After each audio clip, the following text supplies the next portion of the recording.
नमस्कार. काल एक अत्यंत दुर्दैवी घटना घडली, ती म्हणजे आमची भगिनी मोनाली सुशांत बिसे, तिचे पती माझे SVSIक म्हणून काम करतात.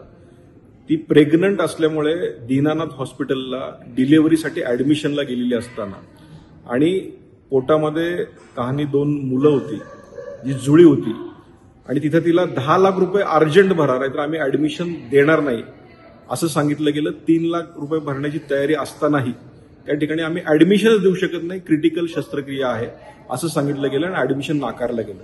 त्यानंतर मंत्रालयातनं फोन गेल्यानंतरही तिथल्या ऍडमिनिस्ट्रेशननी ते झुकारून त्यांना ऍडमिशन दिलं नाही आणि त्या धावपळीत दुसऱ्या हॉस्पिटलमध्ये जावं लागलं.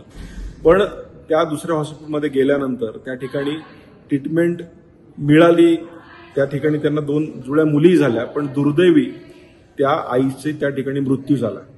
मला हे सांगायचं की दीनानाथ हॉस्पिटल हे खऱ्या अर्थानं गरिबांसाठी आणि ट्रस्ट म्हणून चालवलं जातं, पण अशा प्रकारचा अत्यंत गंभीर गुन्हा ह्या हॉस्पिटलने केलेला आहे आणि अशा अनेक तक्रारी ह्या आलेल्या आहेत आणि हे जर माझ्या स्वतःच्या PA बरोबर होत असेल तर अत्यंत दुर्दैवी घटना आहे.